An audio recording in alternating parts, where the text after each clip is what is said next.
Hi అండి. ఈరోజు beetroot fry చేసుకుంటున్నాను. సండే పూట బీట్రూట్ ఫ్రై అని అనొద్దు. నూనె పెట్టేసుకున్నాను. కడాయి పెట్టుకున్నా, నూనె వేసేసుకుని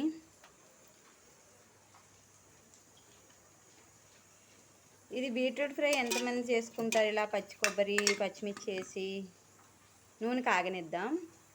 నూనె వేడెక్కే లోపల పచ్చిమిర్చి మిక్సీ పట్టేస్తాను.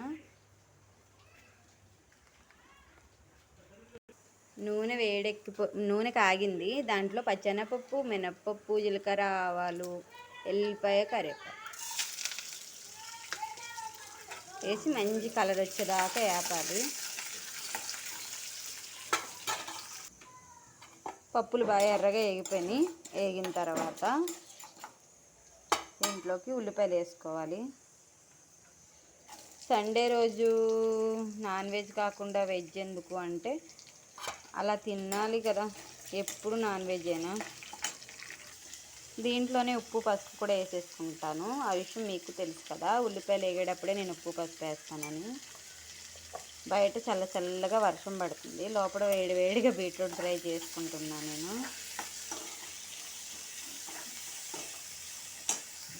ఉల్లిపాయలు మూత పెట్టాం కదా, ఒక 20 నిమిషాలు వేగనిద్దాం. ఈ లోపల కొబ్బరి పచ్చిమిర్చి మిక్సీ పట్టేద్దాం. చూడండి, పచ్చి కొబ్బరిని పచ్చిమిర్చి మిక్సీ పట్టుకుని లాస్ట్లో వేసుకోవాలి. చాలా బాగుంటుంది. ఒకసారి మీరు అందరూ కూడా ట్రై చేయండి. ఉల్లిపాయలు వేగినాయి అంటే ఉల్లిపాయలు వేగిపోయినాయండి. దీంట్లో బీట్రూట్ వేసేసుకోవాలి. అంతే, సింపుల్గా అయిపోతుంది. నేనైతే ఇంకా అర్జెంటుగా ఎప్పుడు అవుతుందా అని ఎదురు చూస్తూ ఉన్నాను.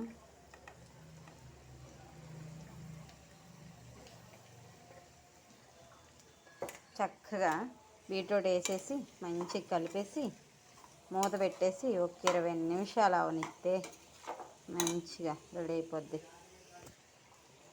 ఇప్పుడు మూత పెట్టేసి ఒక 20 నిమిషాలు ఉంచేద్దాం.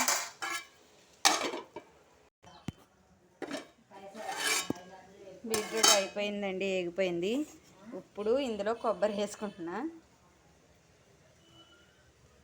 వేసేసి బాగా కలిపేసి ఇంకా ఆపేయడమే, అయిపోయింది.